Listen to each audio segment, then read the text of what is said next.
મુખમ કરોતિ વાચાલમ પંગુલંગે તે ગિરિમ યત પ્રપાતમ વંદે પરમાનંદમાં.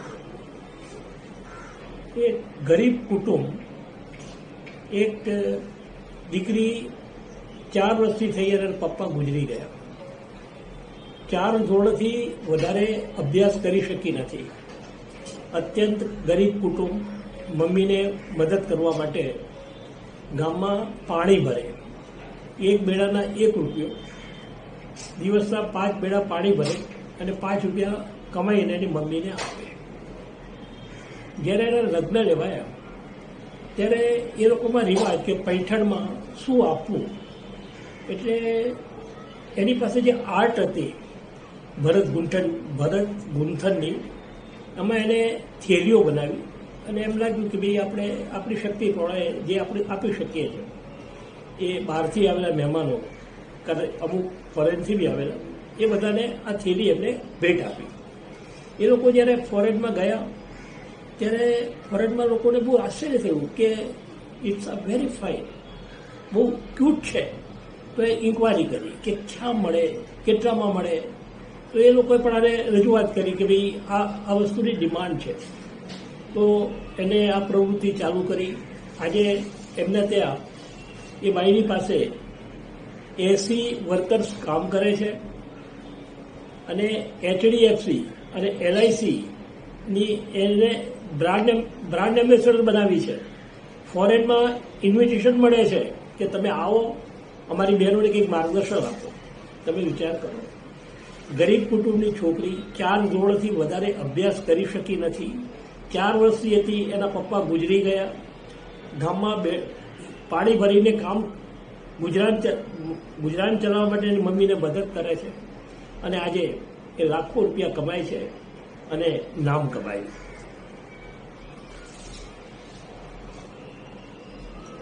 એક છોકરી ના પપ્પાએ જોયું કે એની મમ્મી ગુજરી ગયા છે અને આ છોકરીને એને ઉછેરવાની તેવડ ન હોવાથી એને અનાથ આશ્રમ મૂકી દીધી. એ છોકરી વિચાર્યું કે મારે અહીંયાથી છૂટવું છે, એટલે છૂટવા માટે એને કોઈ કારખાનામાં કામ કરવાનું મજૂર વર્કર્સ એને પસંદ કરી. એને બી થયું કે અહીંયાથી તો છૂટાય. એને એની સાથે લગ્ન કર્યા અને એને જોયું કે ઘર ચલાવવામાં એને હું કઈ રીતે હેલ્પફુલ થવું. તો એને મદદરૂપ થવા માટે એ બાઈ ખેતરમાં કામ કરવા જાય, 5 રૂપિયાની મજૂરી મળે, સવારે 9 થી 5 કામ કરે અને 5 રૂપિયા મળે. સવારે 5 વાગે ઉઠે. એને બે બાળકો થયા, 2 છોકરીઓ થઈ. 2 છોકરીઓનું, એના મિસ્ટરનું અને પોતાનું ખાવાનું બનાવે. સવારે ઉઠીને, વહેલી ઉઠીને 5 વાગે ઉઠીને તૈયાર થઈ પોતાનો નિત્યક્રમ પતાવી અને રસોઈ બનાવે. 8 વાગે કામ પર નીકળે, 9 વાગે ખેતરમાં જાય, 9 થી 5 મજૂરીનું કામ કરે, 5 વાગે છૂટે અને પછી આવે. આવીને ફ્રેશ થઈ અને રસોઈ બનાવે એના માટે, એના મિસ્ટર માટે, બાળકો માટે, અને નાઇટ સ્કૂલમાં ભણવા માટે જાય. એને અભ્યાસ ચાલુ કર્યો. એને 7 ધોરણ સુધી ભણેલી, 8, 9, 10નો અભ્યાસ કર્યો. ત્યાંના સ્કૂલના પ્રિન્સિપાલે જોયું કે આ છોકરી બ્રાઇટ છે. એટલે એને ઓફર કરવામાં આવી કે તમે પ્રાઇમરી સેક્શનમાં ભણાવશો તો તમને અમે 150 રૂપિયા પગાર આપીશું. અને એને ભાઈએ જોયું કે અહીંયા 2 કલાકનું કામ કરવાનું છે. અગર હું 2 કલાક ભણાવું છું તો મને 150 મળે, આખો દિવસ ફ્રી રહું તો મારે શું કરવું. એને વિચાર્યું કે હું ઇન્કમ વધે અને મારા ફ્રી ટાઈમનો સદુપયોગ થાય, એટલે એને ટ્યુશન કરવા ચાલુ કર્યા. 2 કલાક સવારે, 2 કલાક સાંજે ટ્યુશન કરે. પછી જોયું કે હજુ પણ મારી પાસે સમય છે તો શું કરવું. એને કોમ્પ્યુટર શીખવાનું ચાલુ કર્યું. પછી કોઈકે સલાહ આપી કે તમે કોમ્પ્યુટરમાં આ કોર્સ કરો તો એની ડિમાન્ડ છે. આજે એ અમેરિકામાં કોઈ મોટી કંપનીમાં CEO છે. એના અમેરિકામાં 3 બંગલા, બેંગ્લોરમાં 3 બંગલાની માલિક છે. 2 છોકરીઓ, બંનેને IT એન્જિનિયર કરી અને બંને છોકરીઓને ડૉક્ટર છોકરાઓ સાથે પરણાવી. તો તમે વિચાર કરો કે જે બાઈ 5 રૂપિયા રોજમાં મજૂરીનું કામ કરે છે એ પણ એની જિંદગી બનાવી શકે છે.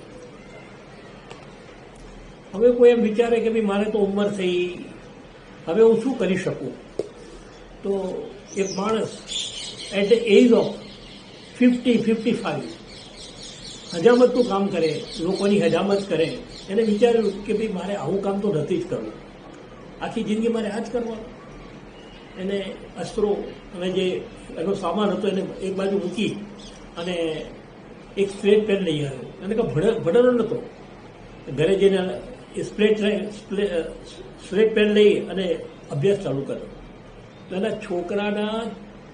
એના છોકરાની વહુએ જોયું કે આની બુદ્ધિ બગડી છે, કામ ધંધો કંઈ કરવો નથી, 50-55 વર્ષની ઉંમરે ભણવાની જેટલી ઉંમર છે, પણ એની કોઈ પણ વસ્તુ ગણકાર્યા વગર એને ભણવાનું ચાલુ કર્યું. અને આજે માનશો, આજે એને જ્યાં સીવવાનો સંચો છે ને એની શોધ એને કરી. એનું નામ આર્ક રાઇટ. આજે ઇંગ્લેન્ડના રાણીની બાજુમાં બેસવા એને મળે છે, બહુમાન એટલું એનું રિસ્પેક્ટ મળે છે. અને એ જ્યારે મર્યો તેની પાસે લાખો નહીં કરોડો રૂપિયા મૂકીને ગયો. હવે તમે વિચાર કરો, જે માણસ 50-55 વર્ષ સુધી કોઈ અભ્યાસ જ નથી કર્યો એ માણસ પણ પોતાના જીવનમાં પરિવર્તન લાવીને ક્યાં ને ક્યાં પહોંચી શકે છે. એક માણસની જીવનમાં દુઃખ એને લગ્ન કર્યા, પત્ની બાળકોને ચાલી ગઈ, જીવનમાં એટલા બધું સંઘર્ષ ને એટલો દુઃખ જોયું કે એને લાગ્યું કે હવે કંઈ આ તો કંઈ જીવન છે. એટ ધ એજ ઓફ 65 એને વિચાર્યું કે આપઘાત કરવો છે, હવે તો મરી જવું તો સારું. એટલે આપઘાત કરવા માટે નીકળ્યો, પણ એને જોયું કે એની પાસે ચેક પડેલો $200. એટલે આપણા શબ્દમાં વિચારીએ કે $200. તો $200 ચેક હતો. એને કોઈકને ઓફર કરી કે મારી પાસે $200 ચેક છે, એની સામે મને $170 મળે. તો એને એ ભાઈએ આપ્યા કે $170, 200ની સામે મારે 170 આપવાના છે. અને એને કોઈ પ્રયત્ન કર્યો, રેસીપી જેની પાસે જે નોલેજ હતું અને એનો ઉપયોગ કરીને એક રેસીપી બનાવી, એમાં સક્સેસ કર્યો. આજે દુનિયાભરમાં એનું નામ થયું છે. તમે નામ સાંભળ્યું હશે, KFC.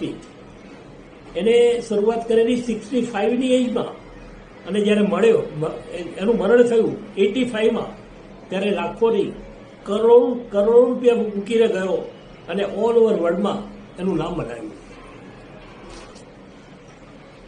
એક ભાઈ સિલાઈ કામ કરે એટ ધ એજ ઓફ 75. હવે એને જોયું કે સિલાઈ કામ કરવામાં જે કૈંચી છે એને પકડવામાં ફાવતું નથી, એટલે કટિંગમાં આવું જ જાય છે. એટલે આ કામ હું ન કરી શકું, તો મને શું કરવું? કંઈક તો આજીવિકા માટે મારે પ્રયત્ન તો કરવો જ પડશે. એટલે એને પીંછી, પેન્સિલ અને પીંછીનો ઉપયોગ કરી અને ચિત્રો દોરવાના ચાલુ કર્યા. એ બાઈને પૂછવામાં આવ્યું કે તમે ક્યાંક ટ્રેનિંગ લીધી છે? તો એ કહે છે કોઈ સ્કૂલમાં ગઈ નથી, કોઈ પ્રાઇમરી સેક્શનમાં મેં અભ્યાસ કર્યો નથી. છતાં પણ એ બાઈ એટલી ફેમસ થઈ કે વર્લ્ડના 10 ફેમસ ચિત્રકારોમાં આજે બાઈનું નામ આવે છે. એ બાઈનું નામ દાદીમા મોસેસ. અને માનશો તમે, 122 વર્ષની વર્ષગાંઠ ઉજવી એને, 122 યર. અને એ વખતે જે બાઈએ ડાન્સ કર્યો ને, જે યંગ છોકરીઓ એની સાથે ડાન્સ કરતી હતી ને, 25 વર્ષની, 28 વર્ષની, એ છોકરીઓ વિચારવા પડી ગઈ કે આ ઉંમરે કેટલી સ્ટેમિના છે. માણસ પાસે ખૂબ પૈસો હોય, પ્રતિષ્ઠા હોય, સારી ઇન્કમ હોય તો આયુષ્ય પણ વધી શકે છે.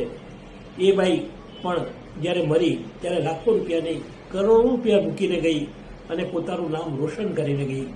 કેમ? એની પાસે જે આર્ટ હતી એને ડેવલપ કરી. મેં 500થી વધારે જીવનચરિત્રનો અભ્યાસ કર્યો છે. એમાં મોટાભાગના જીવનચરિત્રો એવા છે કે જે માણસોએ શૂન્યમાંથી સર્જન કરી અને લાખો રૂપિયાની કરોડો રૂપિયા કમાવ્યા, સમાજમાં ઉપયોગી થયા, સમાજમાં નામ એમનું થયું અને સારામાં સારું જીવન જીવીને ગયા. તો એનું માર્ગદર્શન આપવાનું કામ કરું છું. જેને પણ ઇન્ટરેસ્ટ હોય એ સમાજ, સોસાયટી કે સંસ્થા માટે જો મને બોલાવશો તો ચોક્કસ આવીશ. મારો સમય તમને ફોન કરવા માટે મેં સમય રાખ્યો છે કે રાત્રે સાંજે 7 to 9 સાંજે 7 થી 9 મને કોઈ પણ ફોન કરી શકે છે. મારો નંબર છે 9819593695 9819593695. Thank you very much.